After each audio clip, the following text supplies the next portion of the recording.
I am delighted to welcome you to another ARES webinar, the network of European researchers specializing in armaments and defense industrial policy issues.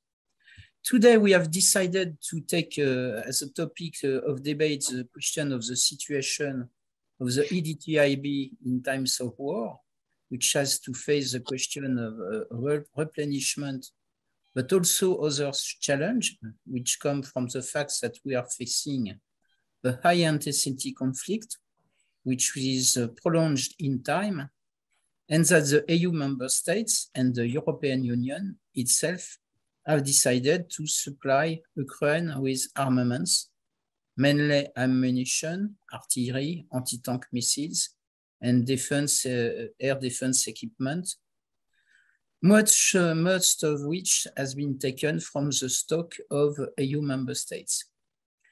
The challenge of reconstituting stocks, but also the need to move the EDTIB into a wartime production logic, which requires producing faster and in greater quantities, which requires reconfiguring the industrial tools to adapt to this situation. So to talk about this subject, I have three speakers.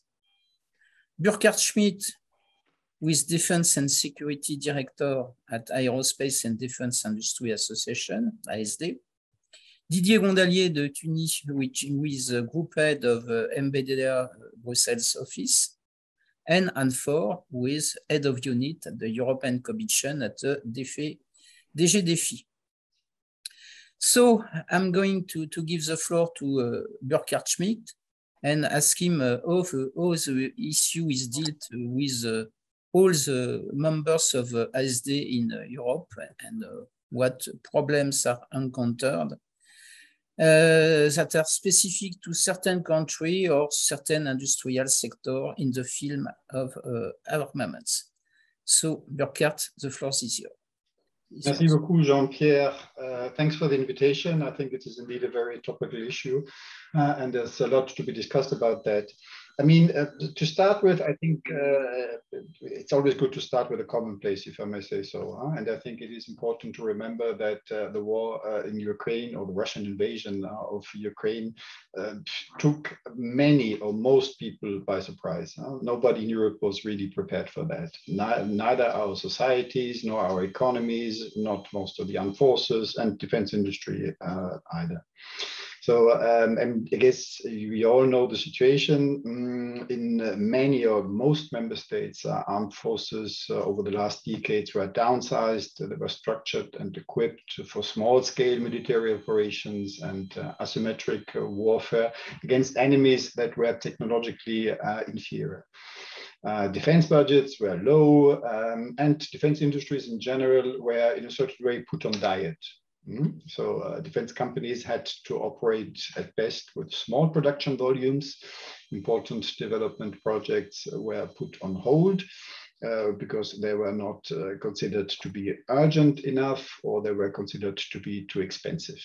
So in that situation, priority for defense industry was, on the one hand, not to fall back technologically and to operate at least at the minimum rate that is needed to sustain the relevant facilities and workforce. And then out of a sudden, we had Ukraine, a return of large-scale military conflict to Europe, as you have already mentioned it. And although our member states are not under military attack, they support Ukraine militarily. And they had to do that mainly from their own equipment and stock, which, as I said, was quite limited. So out of a sudden, everyone realized basically what we do not have and how little we have of what we have.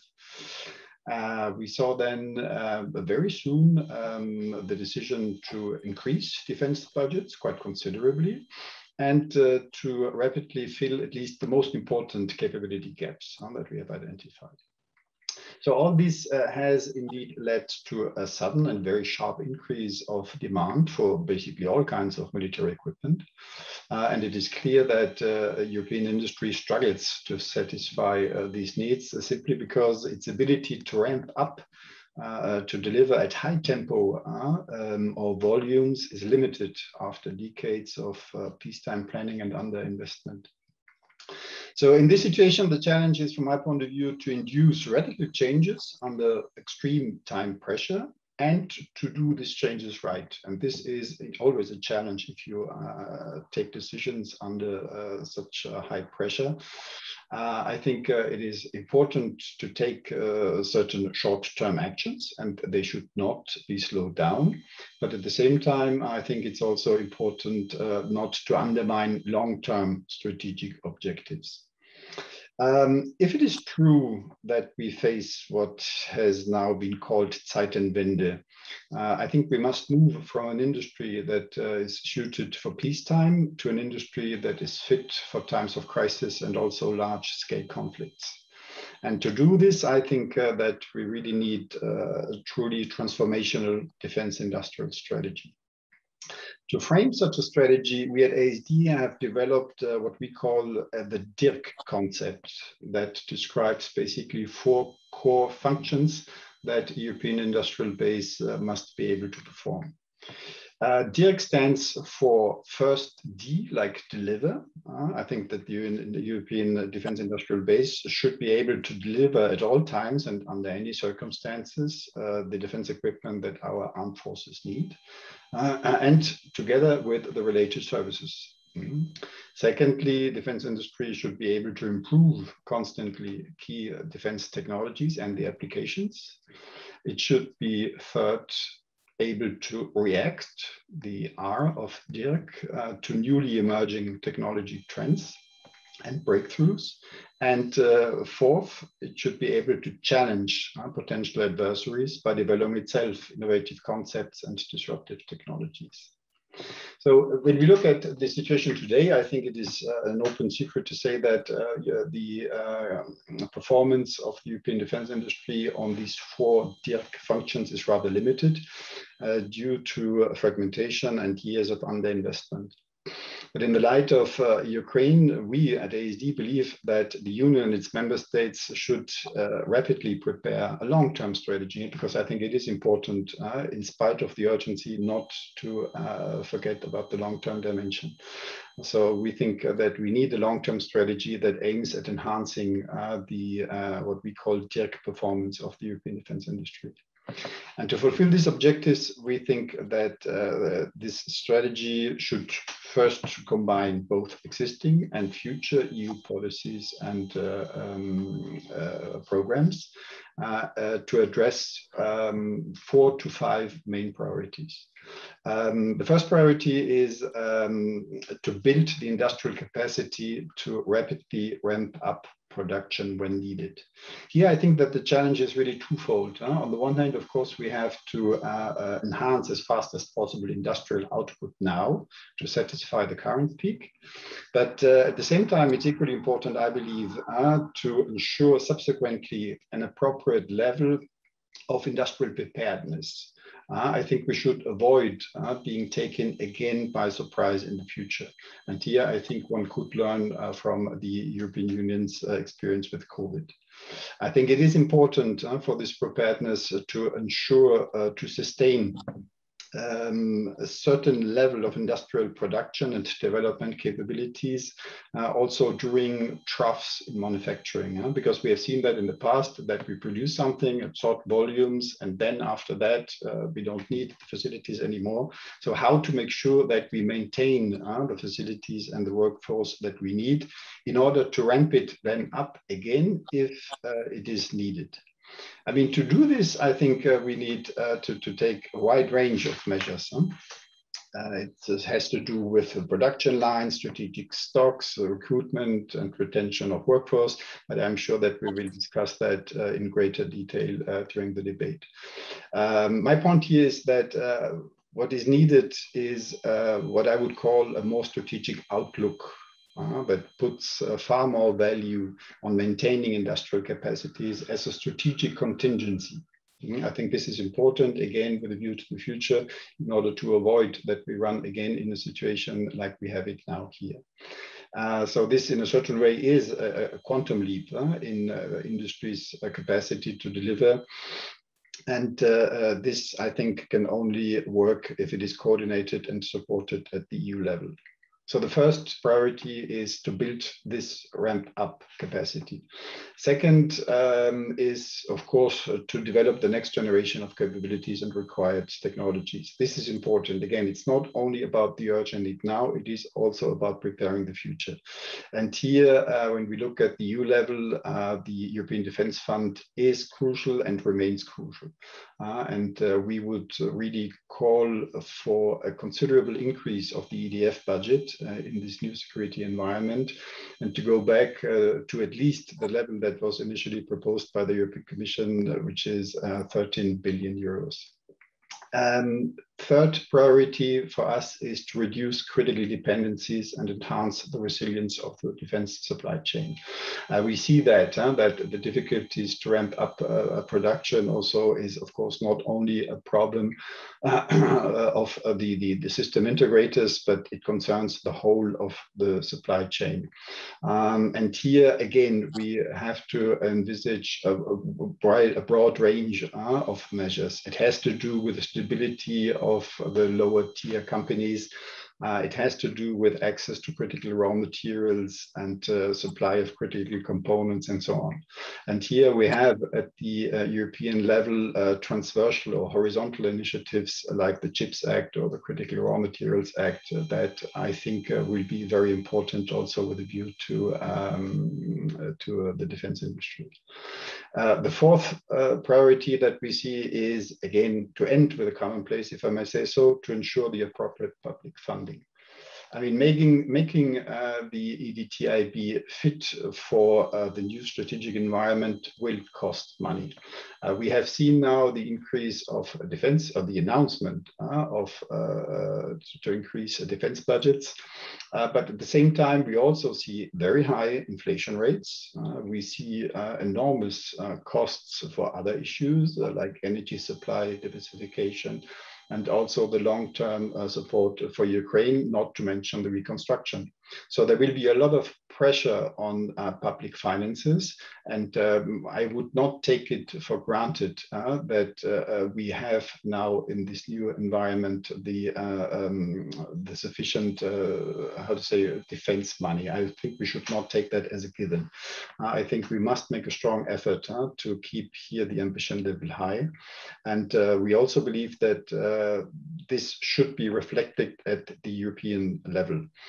We will now see the midterm review of the MFF, and from my perspective, it would only be logical if in this new situation we also see an increase of the budget line in the MFF for security and defense.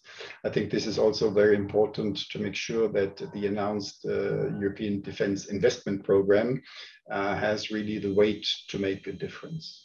I mean, I could add as a fifth priority access to private funding, but this is not a topic in itself. And for the sake of being short, I stop here and hand over to my colleagues.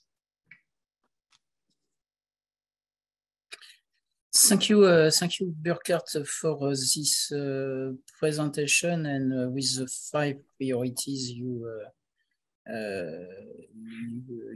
raise, and I think it's interesting that each priority is a topic of debate, so it's very interesting.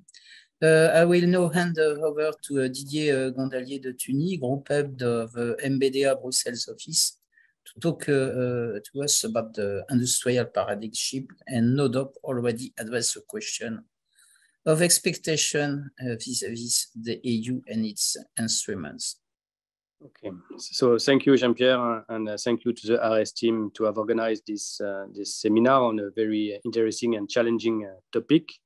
So yes, I want to address 2 points, the change of industrial paradigm, already touched upon by Burkard, but I will bring the MBDA vision on that, and also our expectations towards the EU and the defense instrument. All of that seen by a company which is first a pure defense player. We have no dual use activities.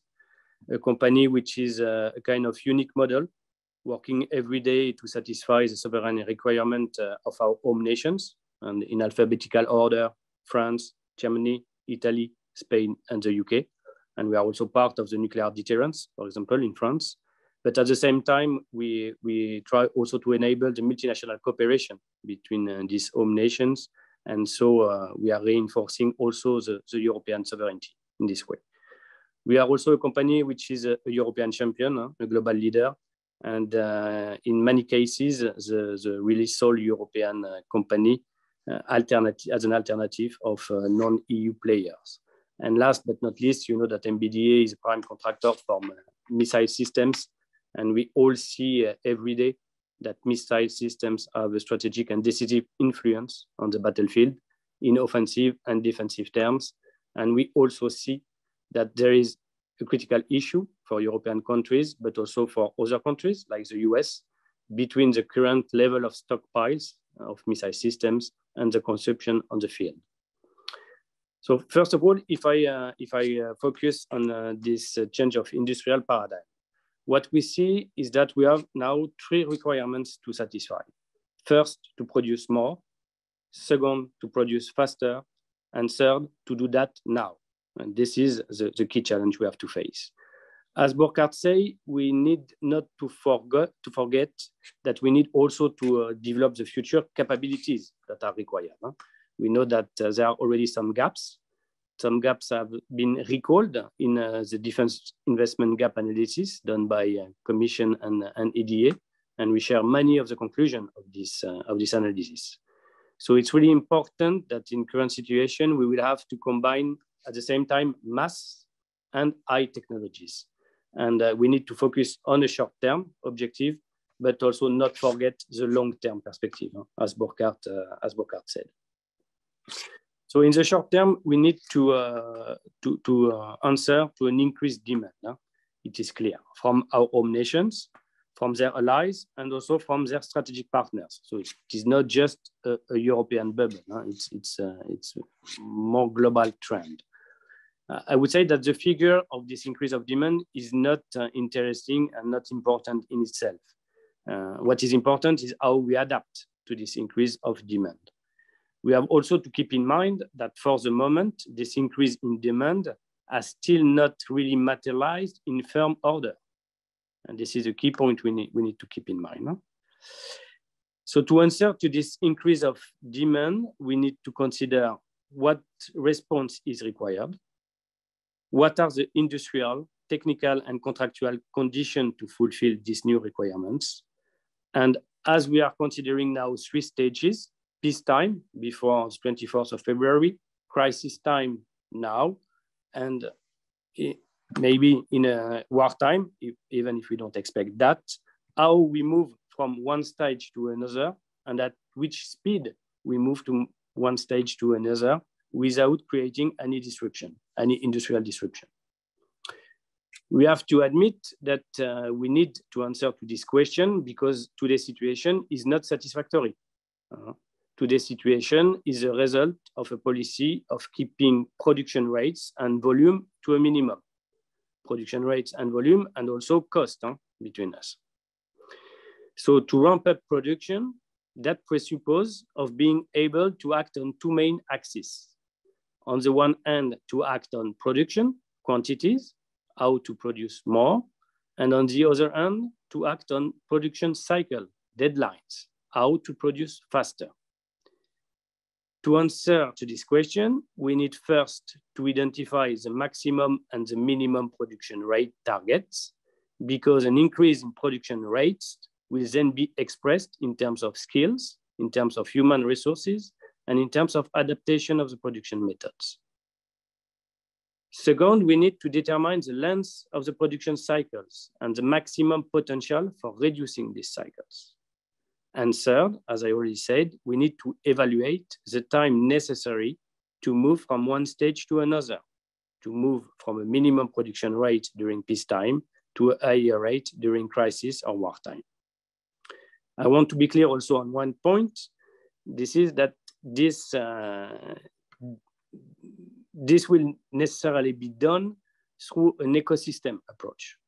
It's not just prime contractor and suppliers, because the ramp up of the prime contractor is really dependent on the capacities and the constraints on our supply chain.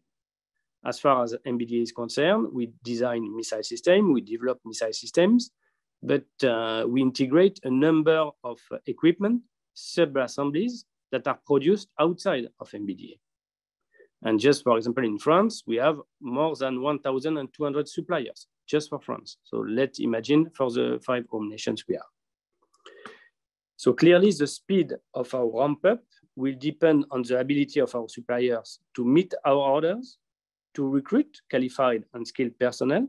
And I will come back on that because it's also an issue where we can have some EU added value, and to finance their industrial tools. And we need to remind that they have to do that also in a context where their activities have already contracted during the COVID crisis. So it's one crisis after another. To improve the current situation, we are currently discussing a number of potential avenues of work with our national authorities. As you know, that some countries have launched economy de guerre, war economy exercise, in order to embrace all the parameters of this change of paradigm. So the work is in progress, and I just want to mention a few of these potential avenues that are promising. So the first avenues is that it is essential to keep the production line open for industry, to avoid production stoppage and restarts, because production stoppage and restarts are costly in terms of budget, in terms of schedule, and once again, in terms of loss of skills. And this can be done by favoring global multi-year contract at national level, but also multinational orders. And this is where EDTIB and future EDIP could also bring a real added value.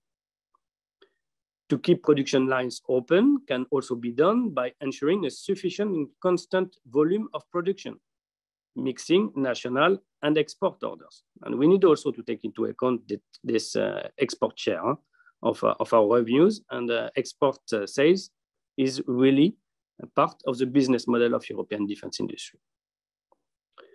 A second potential avenues of work, and already mentioned by Burkard, is the possibility to build up stocks. But having said that, many questions then arise. What kind of stocks are we talking about?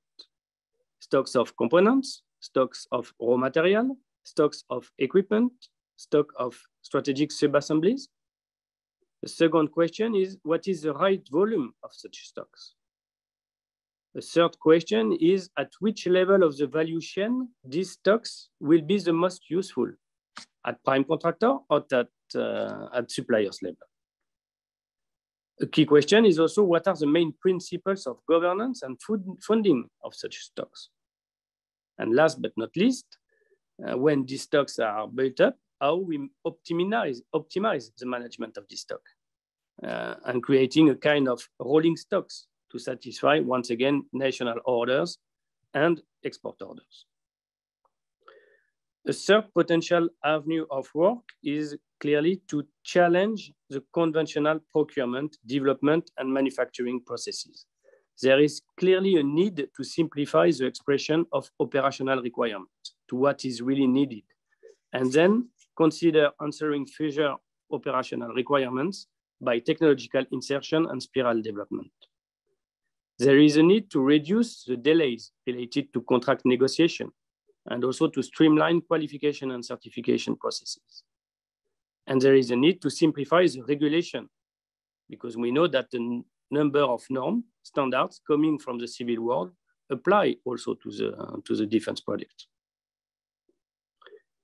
Last but not least, we should be ready also to consider prioritization preemption mechanisms in order, in certain moment, to give priority to the defense customer when there is a competition for access to supplies with civil customer.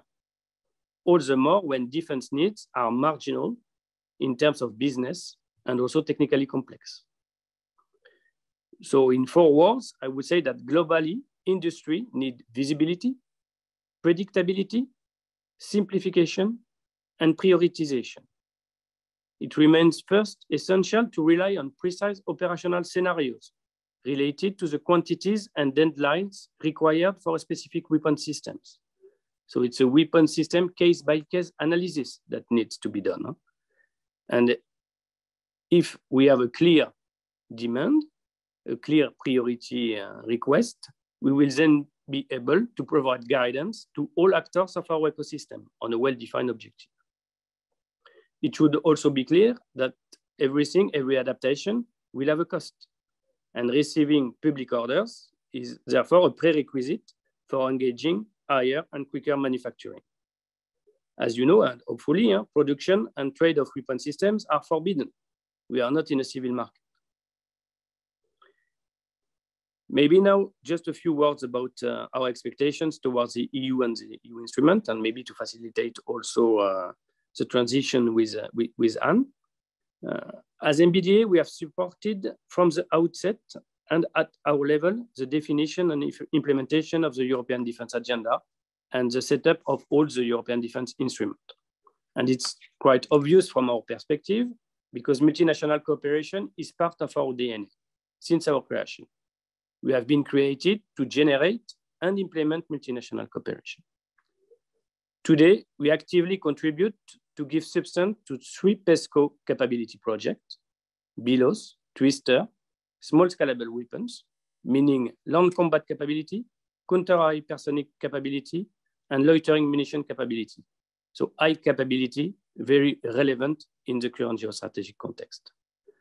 We are also leader or main partner of 21 PADR, EDIDP, and EDF projects. So we are committed to make this instrument a success.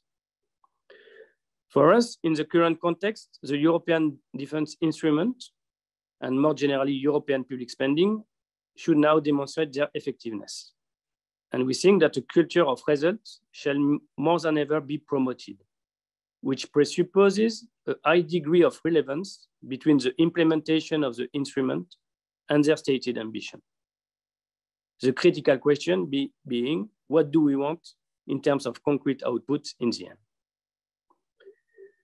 We are still collectively in a kind of learning curve, and we think that it is nevertheless important to already draw some lessons learned from the first project and to identify also ways of improvement, because it is a constant improvement. And maybe we can discuss more broadly this issue in the discussion. But we think that we need a more concrete articulation between PESCO project and EDF project, which is not so clear at this stage. We need an EDF, and we support EDF, but we need an EDF more strategic and more efficient to have a significant and decisive impact on the capability landscape and the industrial competitiveness.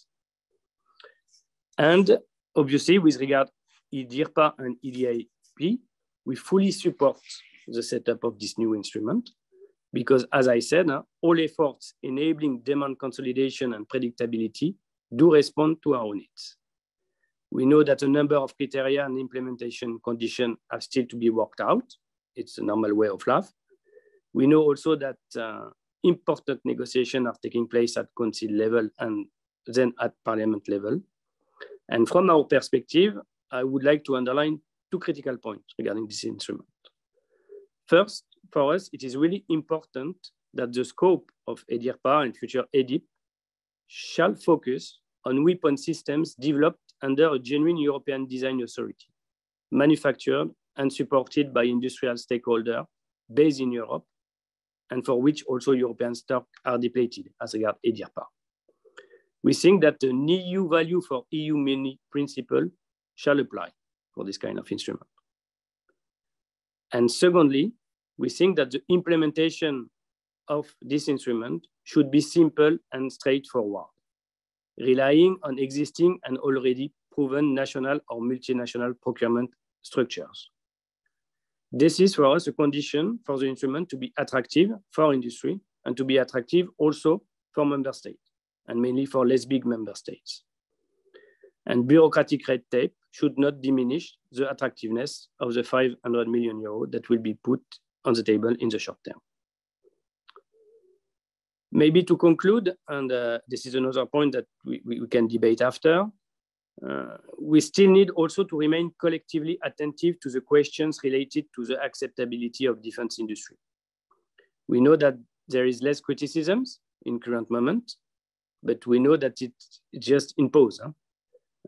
We all know the potential impact of current ESG dynamics. So Burkard raised the point of access to finance. I will mention something which is more worrying from our point of view, is the impact on the recruitment, the impact on the attractiveness of young talents, because we need young talents to develop the future capability. And you know that human resources are really the first resources of an industry. So I think we need collectively to develop a positive narrative on defense industry. We are trying to do so at ISD level. And we need also to ensure a strong consistency between the public policies that are developed at EU level. And we know that DG DEFIS is already committed to foster this consistency.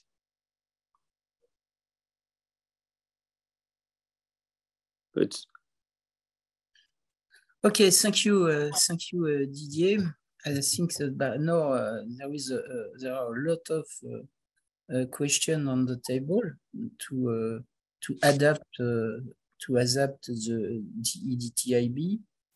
Perhaps before to give the floor to Anne-For, just to say that after the speeches we will move on the question and answer session. So I would ask you to the public to put your question in writing in the chat room, and I will then take this question and put them to the speakers.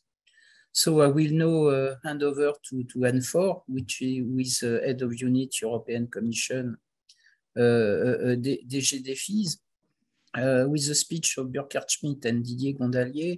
I think there are a lot of questions. Some are still in the basket of the DG DEFIS, specifically on the question of the replenishment, and I think we will develop this point. But there are also the question of the adapting of the EDTIB, which is not only a question of replenishment. So I don't know what is, and perhaps you will tell us the thinking of the DG DEFIS of the subject, but I will have also a question, but also to the other panelists, which is the question of the coordination of the EU member states on this question, because of course it could be a question for the European Commission or the European Defence Agency, but also, and perhaps in the first time for the EU member states.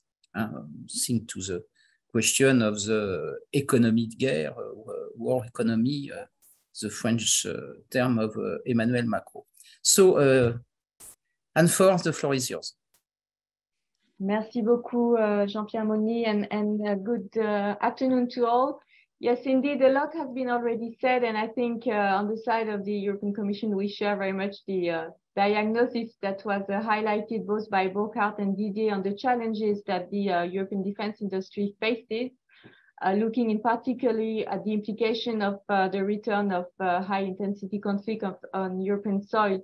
So I think I will not, I will maybe repeat a little bit some of the elements that were highlighted by the two previous speakers, but I will try to focus on the answers that we try to provide at European level. And I think it's very interesting what you just mentioned, Jean-Pierre, is that, of course, EU level is one level, but of course we have a very important level, which are the member states level. And what we need to try to do at the EU level is to provide EU added value. And I will explain so far how we have tried to do this through promoting cooperation and coordination. We cannot replace, we are not here to substitute member states, but we can try to gain efficiency and to promote a more integrated defense landscape in Europe.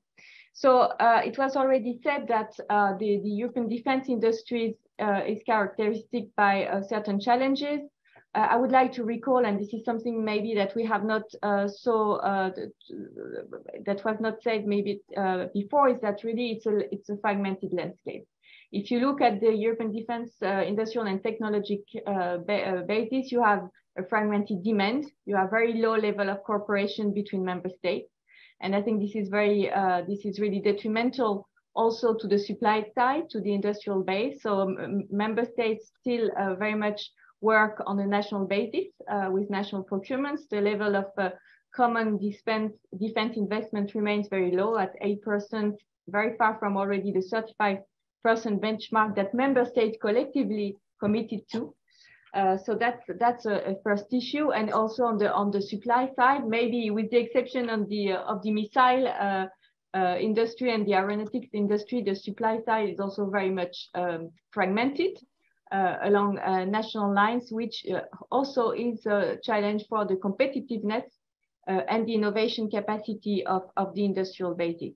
So I think that coupled with years of underinvestment, this was mentioned by Burkard, leads to a situation where, as it was previously described, the defense industrial basis in Europe is not able to deliver on the current needs of the surge of demands, and will need to ramp up fast to be able to meet, to address and to meet the needs of the member states. So what have we done in the EU to try to sustain the competitiveness and the innovation capacity and the EDTIB, and also lately to try to sustain its adaptation to a structural change? Because I think we can say that with the unprovoked aggression of Ukraine by Russia, there is a structural change in terms of defense in Europe and also for European industry. I will just say some words first, maybe to start on the longer term with the European Defence Fund. It was already mentioned by the previous speakers. Here, what we have tried to do is really to incentivize cooperation between industrial actors. So really to try to defragment.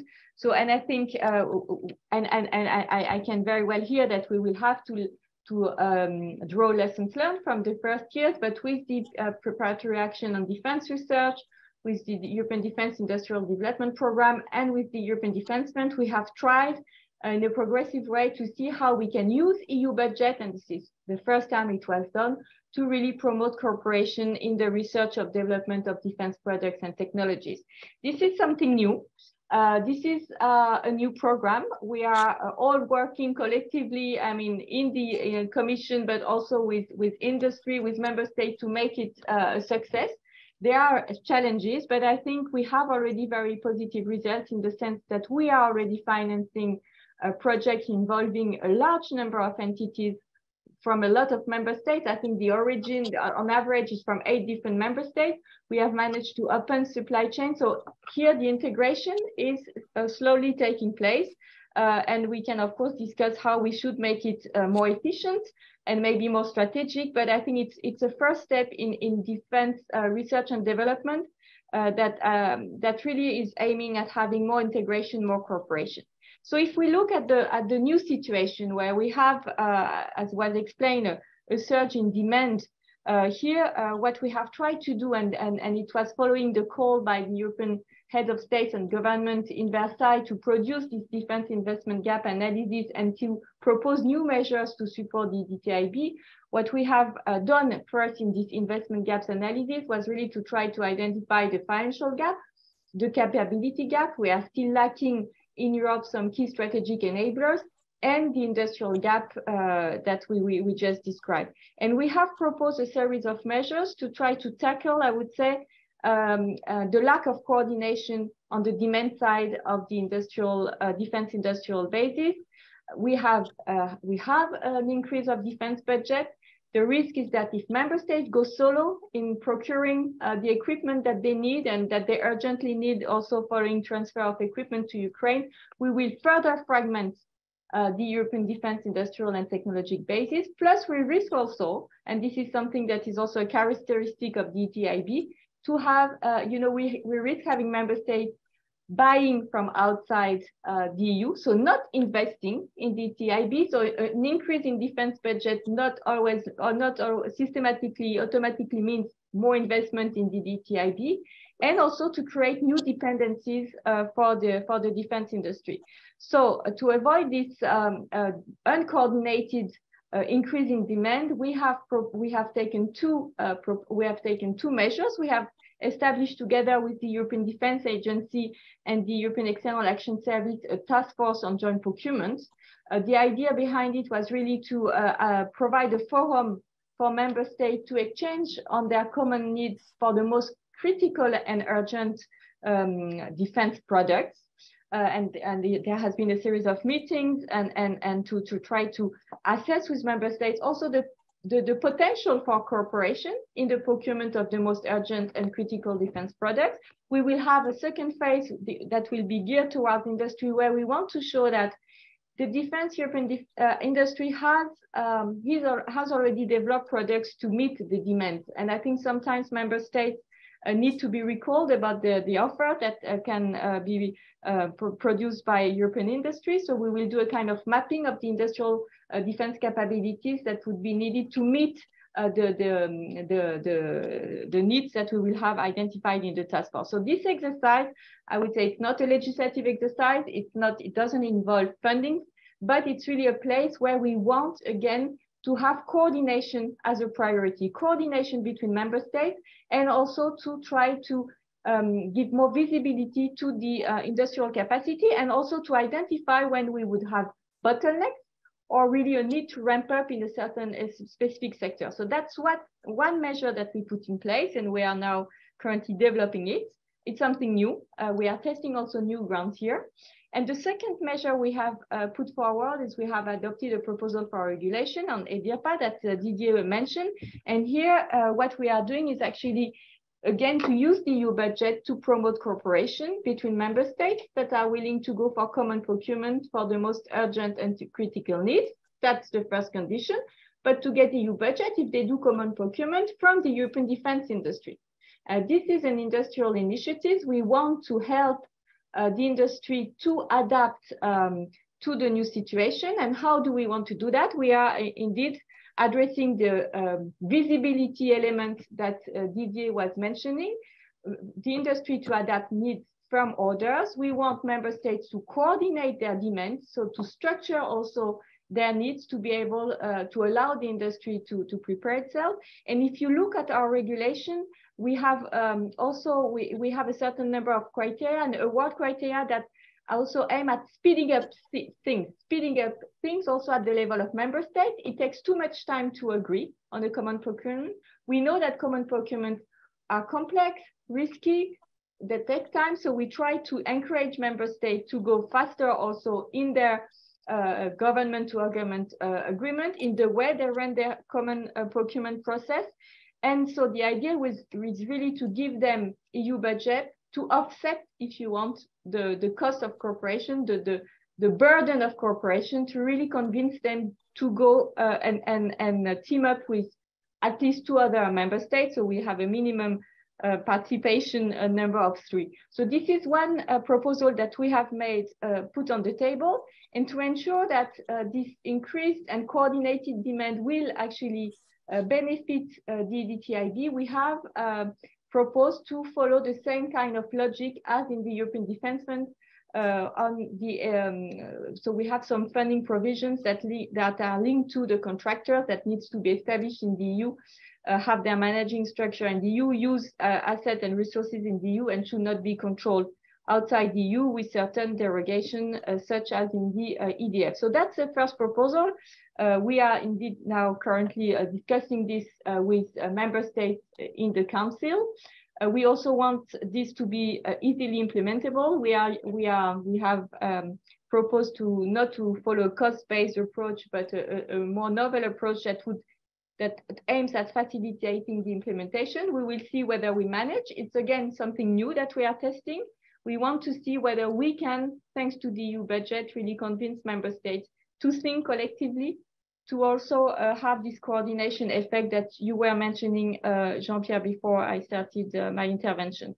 So that's one thing. And for the future, of course, we want to have a more stable instrument to sustain joint procurement involving a VAT waiver, and also EU budget to really make sure that we have more coordination and again, investment in the EDTIB. So here, this is what we have proposed to do for the demand side. But of course, I hear, and this was very well explained by the 2 previous speakers, on the need also from the industry to ramp up, the need to have, to double production facilities or to increase their production facilities, to have supply chains that can also follow the rhythm access to critical raw materials, the issues of skills was mentioned. And here, what we are trying to do is also to benefit for a certain number of instruments that are also launched by our colleagues in the Commission, like the Critical Raw Material Act, or, you know, also the Presidents announced that next year would be the European Year of Skills, and see how we can make sure that the defense sector is also has a place in these initiatives. And sometimes maybe, you know, I think we have to think whether it should not be a specific place, because it's a strategic sector. So we are now currently reflecting on how to make sure that the defense sector as strategic sector is served and is able to get access to raw materials and to the skills also. This is and I think this is a very interesting issue, and I'm very happy that Didier mentioned it, and I really count also, we have an instrument that we have not used enough until now, which is the Pact for Skills, which is a structure, and I think we should really try to engage, and it's a call also to the ASD and to the European industry to work collectively and see what we can do to attract skills, not only engineers, but also to make sure that you know, the ramping up can be done because we have enough skilled workers. And you were talking about the attractiveness of the defense sector. And I think it's really an aspect where I think collectively we could try, and where we could also have an EU added value by promoting that at the scale of the European Union. And you also mentioned, I think, other issues like access to finance, and make sure that we invest and we sustain the investments. And I think the previous speaker mentioned that it's costly. We won't be able to have this new paradigm without increased investments. There are also the announcement of a sovereign fund at EU level that was made by the President of the Commission in her State of the Union speech. Our Commissioner Breton also made it very clear that he would like this type of fund to benefit also the defense sector. These are new initiatives. We need to think how to put that in place. But really, I think the message was clearly heard that we need to take account of the new situation. We need to take into account of the specificity of the defense sector as a strategic sector. And these are new avenues that we are currently working on to try to also sustain, I would say, the supply side of the EDTIB after having taken the first steps to coordinate the demand side. So I think I mean, there are many elements that were mentioned. I would just conclude on the consistency between all policies. I think the Commission was made very aware of the need for consistency by the external stakeholders. I think this is something, and with also the creation of a dedicated Directorate General within the Commission, we also try to, alert about the specificities of the defense sector. On the one hand, we want the defense sector to be mainstream, not to be put aside, but we also need to recognize its specificities. So it's something that we have started, that we will continue to do. And I think we will only succeed if we also have, the backing of member states, because we are all talking about increasing budget for the EDF, increasing budget for, an instrument on joint procurement. But it means that both member states and parliament need to agree to have more money given to the EU level to do that. So I think it's a right time now to start also spreading the word with the budgetary authority in the European Union. And I will stop here. Thank you very much. Okay, thank you, Anne. Now I will take the question and answer, but I have not a lot of questions for the moment. But perhaps I will break the ice on the question of the question answer. In April, with RS, we publish a tribune, and the global view was the risk to have a renationalization of the defense policy with the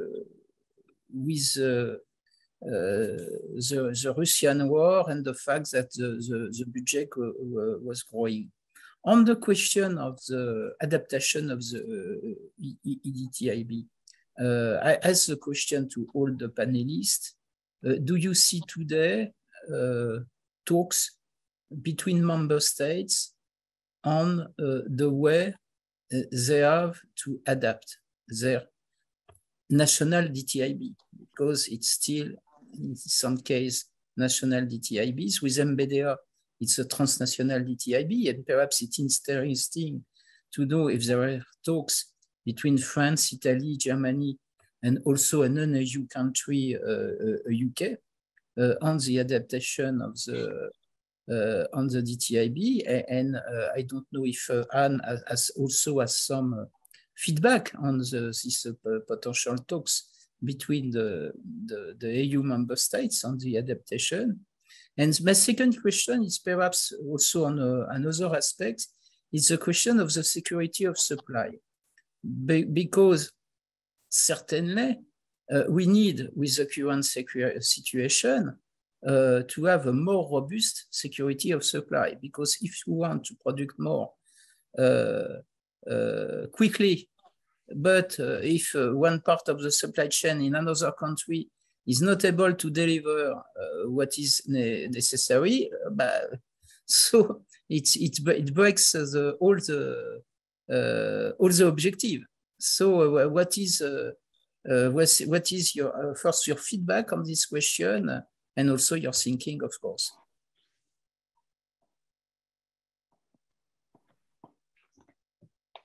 You want me to start, Jean-Pierre, or?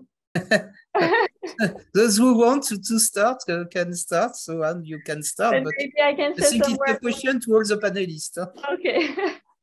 On the risk of renationalization, you mentioned that, and I think this is something we are also feared, and that's why, you know, we were a bit concerned that the announcement of the increase of defense budget would lead to actually an uncoordinated approach by member states in their procurement projects, and that, you know, I think what we were fearing the most also is that the member states with the bigger means would dry out the industrial capacity to the detriment of member states that may not have the same level of means, and that are sometimes also member states that are very much exposed to the new situation. So this is really also having this in mind that we have put on the table the proposal of the Joint Defense Procurement Task Force and the EDTIB proposal. So I think this is something that we wanted to avoid. We have, as I said, taken in the past some measures to try to contribute to improve and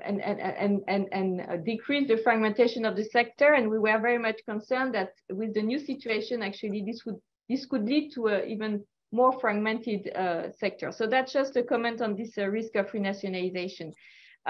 Whether we see today talks between member states on the way they have to adapt their national EDTIBs, it's true that for the moment, the talks between member states, at least what we see from this, is very much on the issue of procurement.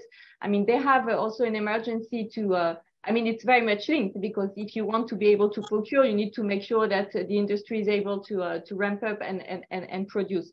So we see, and this is also, that was also the objective of the task force, member states talking about their needs, but then I think the next step will be indeed to think collectively on how to adapt the defense industrial and technological basis to this new war economy. And this is something that, in our view, still needs to happen. We have seen also that some member states are more advanced than others in this kind of thinking. But I think this will be indeed, we have started on the demand side, but we have very soon to start the discussion on the supply side. And then for the question of security of supply, it's key, because we want to promote integration, we want to promote coordination, but we need to have a reliable supply chain.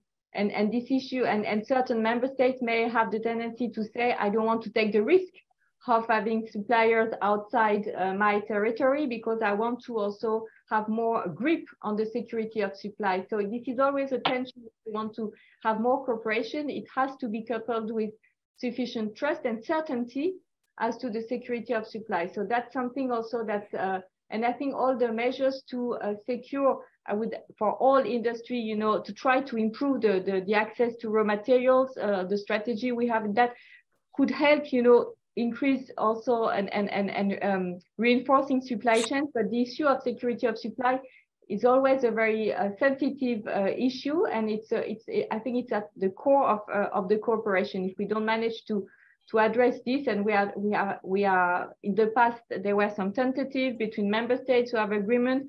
We try also to see how we can reinforce supply chains in Europe, but I would say we don't have all the elements of the answer yet. Jean-Pierre? Can I come in, Jean-Pierre, or Burkard speaking? Yes. Hi. On these two issues, coordination and security of supply.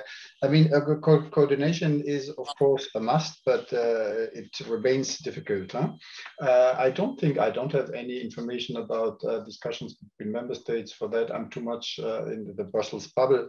But I think coordination is not only necessary between member states. I agree. Just to remain for a second with member states, I agree that there is this risk that we go even more national. And this in itself is already a bit of an euphemism, because after all, we all know that European cooperation still has been more the exception than the rule. And we started to change that with the EDF and these initiatives. And the fear is that we even go further down as compared to what we already had. And this risk is clearly there, and I really appreciate the Commission's attempts to do something against that.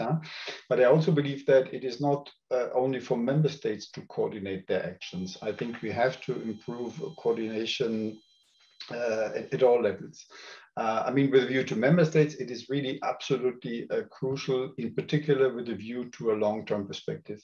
If we go down that road that I mentioned in my introductory statement, that we make the EDTIB more robust, that we set the ground for the capacity to ramp up in the future, if need be, there is really a risk that this, how to say, not only leads to more fragmentation, but how to say, make it even more stable, this fragmentation. Because if the French government makes sure that its industry can supply her in a future crisis or so, this is one thing. If the German government does the same with its own industry, it's another thing. So the more we return towards a long-term approach, the more I see the risk of this national fragmentation staying there forever and getting stronger and stronger. So this is for me an additional reason to really coordinate that at an EU level, and not only to focus on the short-term coordination here for the most immediate needs.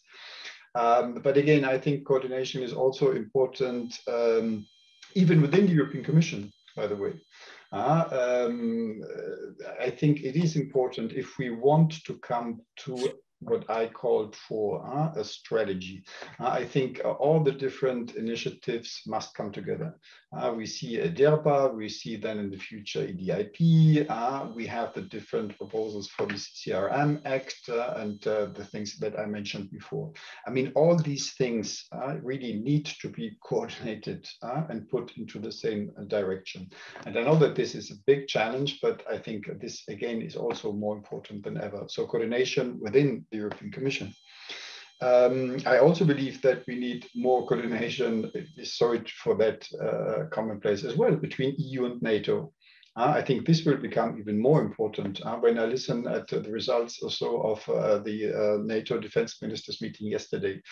I mean, defense planning, in particular for these kind of crises, is done in NATO. It's interesting that, I mean, what are the terms that we use these days? We talk about deterrence, we talk about territorial defense, and this is typically NATO's core business. So I think defense planning also for these kind of issues will be done in NATO.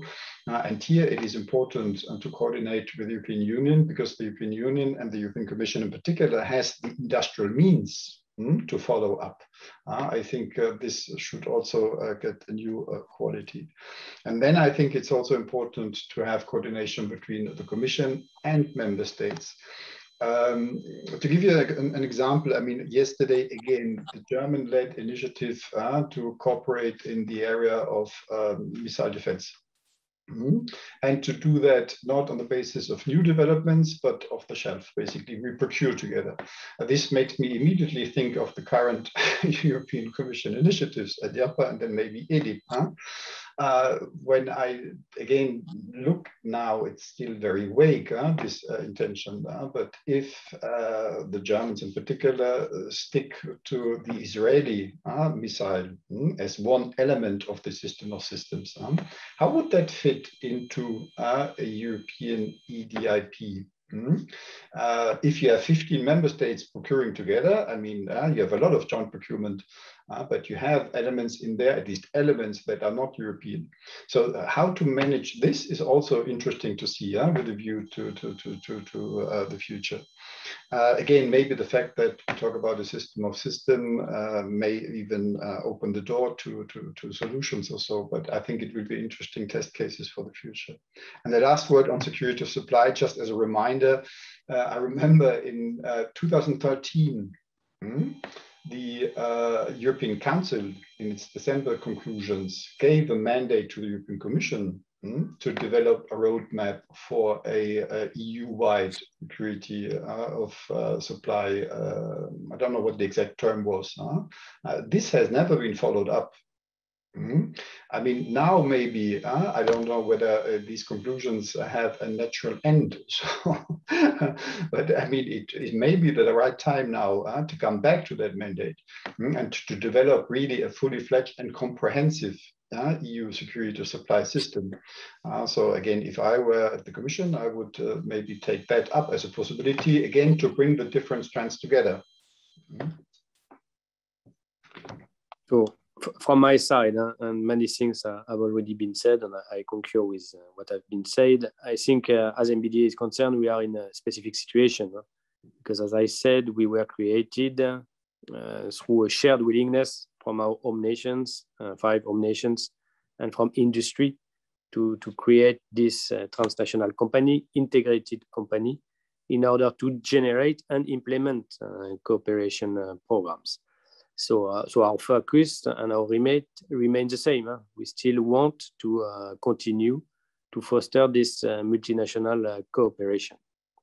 And we know that a number of capabilities will not be developed by one single nation. When we talk about missile defense, we know that it's a collective effort which is needed. After, I agree also, and we said that, Burkard and I said that also, we need to combine this short-term and long-term perspective. And we need to see what will be the impact of short-term decision on the long-term perspective. So it's good to procure a non-EU solution for some countries, but what will be the impact on the European defense industry, on its added value, on its technological added value, social added value, economic added value, and sovereign added value. So we know that the political game is very dynamic in this moment, but we really need to combine short-term and long-term, and not just to focus on short-term aspect. On the security of supply, I would say that and the necessity to enlarge the supply chain, it will be done step by step. It's a principle of reality. And obviously, some tools such as EDTIB and now EDF can allow to do that. And we have also a positive example to illustrate this fact. In one of our projects, we integrate and we discover a new Belgian SME, which brought a real European added value. And this SME is discovering the defense world. So I think maybe it would be good, also as part of the lessons learned, because you have some points of difficulty, but you have also some good points. I think as part of the lessons learned, maybe it would be useful to illustrate this enlargement of supply chain as a result of the ongoing EDIDP and future EDF project. Thank you. But no, I have a lot of questions. I will take those on the procurement process. There is a question who says that Didier has mentioned that what is needed is less red tape and burdensome process, as well as alignment with existing procurement practice. And so there is a question of the EDF, the EDF process on procurement. And so the question is, should the Commission therefore not rather look to existing procurement frameworks than the EDF for inspiration? And perhaps I will add that the question is also asked to the EU member states to speed up the procurement process, and perhaps also to coordinate more the national procurement process. So a lot of questions. Maybe if I can start on this, because I think it's also addressed to the Commission, just to mention that in EDTIB, we are not putting in place a new system for procurement. We are telling member states that they can use the usual instrument for procurement. So it could be a lead nation, it could be the use of OCCAR, it could be the use of the European Defence Agency, it could be the use of the NSPA, provided that all conditions of the regulations are met. So we are not putting in place an additional new structure for procurement. What we are trying to do with our proposal is to first incentivize member states to team up and invest from the European defense industry. And I think this is very important to mention. We are not creating a new structure for procurement. There are structures, there are bodies, there are agencies that do common procurement, and it's up to member states to decide what type of instrument they want to use, what kind of procurement agents they want to use to run their procurement process. This being said, I think I saw the question on the link with EDF.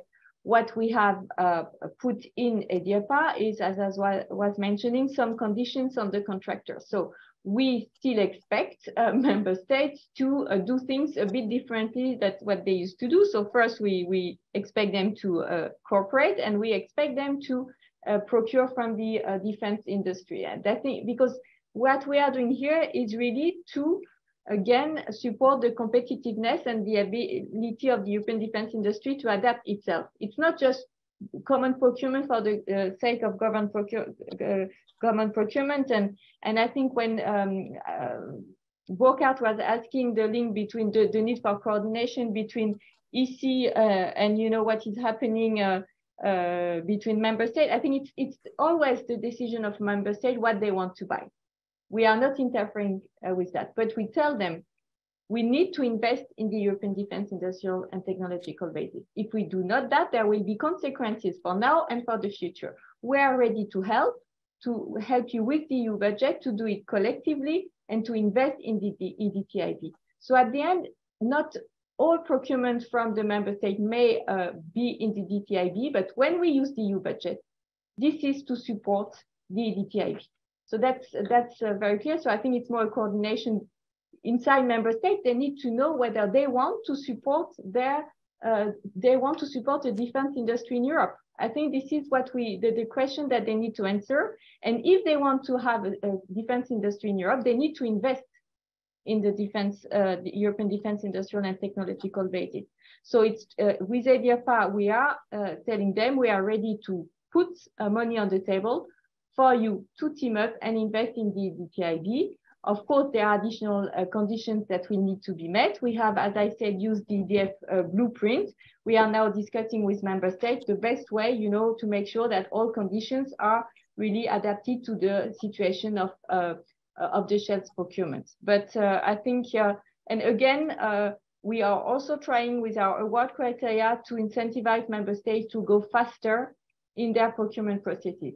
So it's not here problems with, I would say, the EDTIB regulation, of course, will add new rules, but we are also asking member states to do the extra effort to also streamline a bit their process and their cooperation.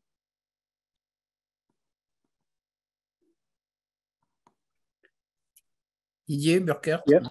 Yeah, so just on my side, and I already stated that multinational orders are very important from an industry perspective in order to keep the production line open and to avoid any production stoppage and restarts. So we know that today joint procurement is traditionally done mostly in NATO. It is new what will be done in EU, and I think it's really important to see what will be the effect of EDTIB instrument. We believe in this instrument. We are in discussion with our home nations, with some other potential European countries, in order to refine some business cases. And we see some appetite after, as I mentioned also, always the question is about potential red tape. And this is the reason why we need something really streamlined in order to have a significant effect. So I think it would be a good test case. We need to focus on, as I said also, on clear priorities and to see what will be the effect of the EU support. But we believe in this instrument.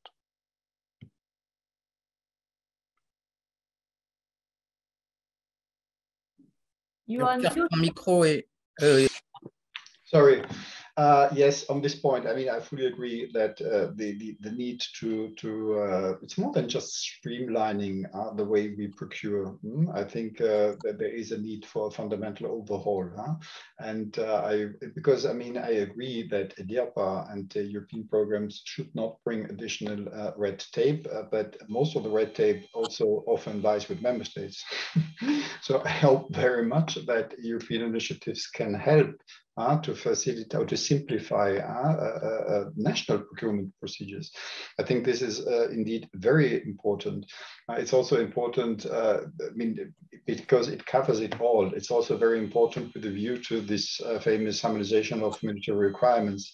It is, of course, much easier to react in a crisis like we face it now if companies produce always the same equipment. And not having 10 different variants of the same equipment, because everyone wants to have its national extra on top of it.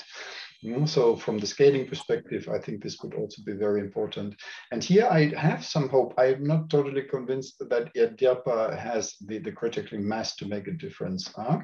But here I find the idea of EDITIB. EDITIB is for me still a bit of a miracle. I don't know what will be in there, but the idea to have this defense capability consortia may be an interesting opportunity also to make sure that we achieve a difference here in this respect. Again, it all depends on what this consortia would actually do. What joint ownership would actually mean. But I think this may be an opportunity here to make things different.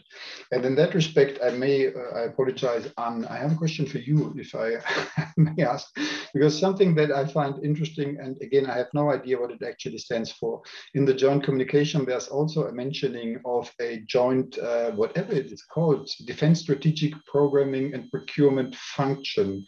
I mean, this sounds wonderful. I mean, it sounds as if it could make a difference with respect to the issues that we're just talking about.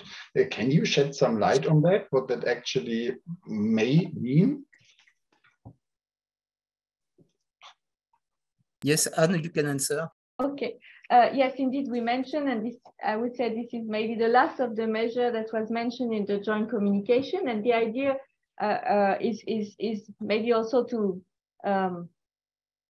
what we are doing now is, as you say, EDIRPA is focusing on short-term needs. We want to have EDIP to have a more structured system to support joint procurement, but we also see the need to have a more common planning on procurement.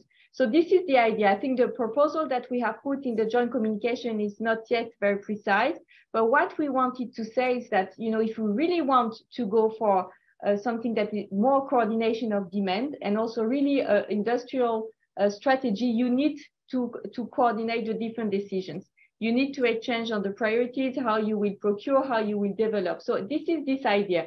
Now I cannot give you more details because this is something that we want to reflect on once we have, you know, also started step by step to have EDIRPA. And I agree with you, EDIRPA doesn't have the size to revolutionize the situation, but it's a test case.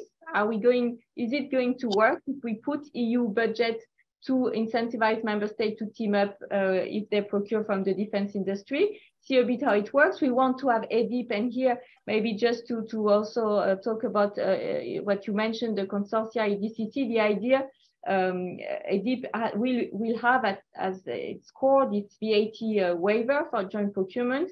And the idea to be able to have a general VAT waiver for the joint procurement of defense product is to go through this new consortia that of member states, because it's a solution that was used in the research field, where we don't need to go for a revision of the VAT directive, which is unanimity. So it's a way to actually have a group of member states building a consortia and abiding together. And as you mentioned, Burkard, also with a level of joint ownership. That's very important. Otherwise, you cannot be in line with the VAT directive, because and this is something that we want to develop as really a key element for a more stable and long-term structure, because I think it will be already a very good advantage for member states to be able to benefit from these VAT exemptions.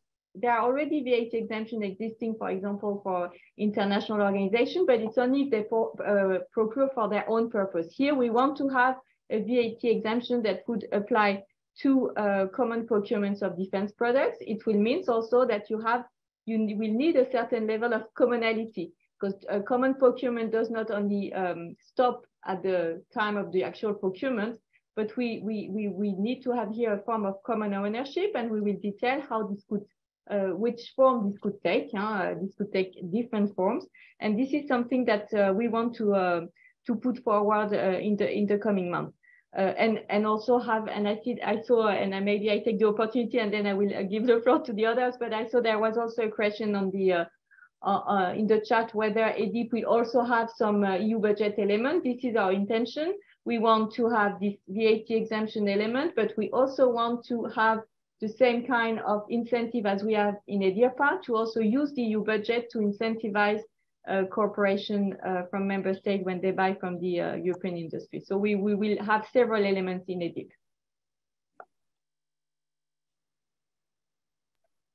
Okay, thank you. Just a comment to say that it is, I think this idea of European programming law is a really a good initiative. But my fear is that the decision today taken by some countries are so urgent that they are more in a national way of thinking than in a European way of thinking. If you take the 100 billion euro Germany Special Fund, but also the new French programming law, which are the decisions are taken very quickly, and I am doubtful about the coordination with this initiative. A question which is linked also to this question, what are the incentives to member states to invest more and better in future capacity that could take 2 to 3 years to ramp up instead of buying American today? And perhaps it's also the question, do we have, in fact, at one moment, perhaps, to divide some block of budget between short-term, mid-term, and long-term? Also, of course, I think that it is a sort of bureaucratical way to proceed, but if we don't have some rules at this level, perhaps we will have only short-term, and not at the detriment of mid-term and long-term vision. And perhaps a question to simply to precise the agenda of the EDIP. In time. Yeah, we don't have a precise date for the tabling of the proposal by the Commission. We are now, as you know, focused on discussing EDIRPA with member states and soon we hope with Parliament. But it will be in the coming months that we want to launch EDIP, because as you say, EDIRPA is really focusing on the most urgent and critical needs. But we are very aware that we need also to prepare the medium and the longer term, and not because and have a much broader scope, really a framework for all common procurements, and not only the ones addressing the urgency situation.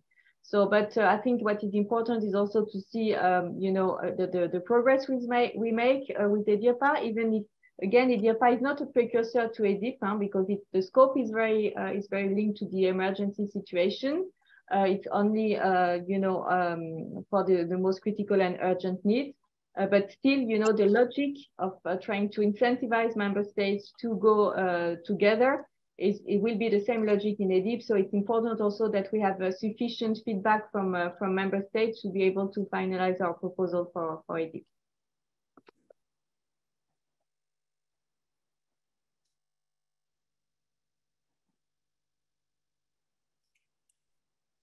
Thank you. No other comments from Didier or Burkard? Maybe I can maybe something on the what is the incentive? The first question, which, if I understand correctly, the question is why someone should bother buying European if there's an US alternative already available and much faster available. I mean, again, the thing is, of course, if you buy outside Europe, you again enter new dependencies. It is as simple as that. And this is not necessarily a question of mistrust vis-a-vis the United States. Again, when we think in terms of scenarios, if you depend, you're not necessarily the first one in the line if you need something. I mean, also the US also would, if need be, probably always serve their own forces first before they serve other allies or so on. So again, I think we have to be careful with always entering into new dependencies. I mean, we are dependent today. The question is how long we want to stay dependent. I mean, we used to depend, or we depend on Russia for energy. We depend on the United States for security. And the question is whether we want to continue in that configuration or so. But I mean, the answer is probably also different. The question is, who is we in that question? I think the question is different for a member state who has an important defense industry on its territory, and as compared to a member state who has no important defense industry, in particular in Eastern Germany, in Eastern Europe, for example. For them, the question is whether they should wait for a European product or whether they should buy American. And here, again, you have all kind of other considerations coming into play. You buy from the US, you have other advantages, financial interoperability, you have the political commitment also that you buy. So again, I think there's no clear-cut answer to that. For me, it boils down to the question of dependence.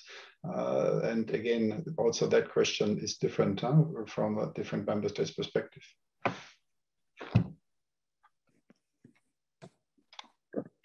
Thank you. There is a question of the coordination of some suppliers which are located outside the EU and UK and are suppliers of EU defense industries. How you take in account this question?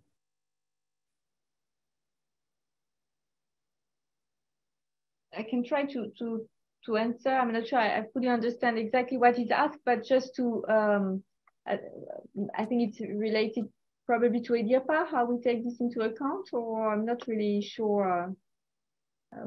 Because just to mention that I said that in EDIAPA, we ask that the contractors be established in the EU as well as the main subcontractors. With certain exemptions, security-based exemption, we follow the same logic as in EDF. What is important at the end is that what will be procured thanks to the support of the, I mean, we support the cooperation of member states with the EU budget, is coming from European industries and produced in Europe. This is the main objective. So we have taken the same logic as in EDF to make sure that the contractors are European companies and that they will actually produce the product in Europe. Of course, you can have input supplies from outside the EU. When we make a distinction between suppliers and subcontractors. For the main subcontractors, we also require that they are based in the EU and controlled in the EU with certain derogation possibility. And at the end, what is also important is that the products that will be procured is free of restriction from third country and third country entities to ensure the freedom of action. So this is, I don't know whether it answers the question, but this is the way we have looked at the conditions to be applied to contractors. It's the same logic as in the European Defence Fund. Okay, thank you. Perhaps yeah, just Jean-Pierre, if I may, I think there is an important notion to have in mind. This is the European Design Authority, and you can think that you can have a product with some equipment, sub-assemblies, components coming from non-EU. But the key question is, does this equipment affect the European Design Authority or not? And in the end, affect or not the operational use of the equipment. So I think you can agree on some, to have a share of non-EU equipment, just if you are sure that this European Design Authority remain in the end.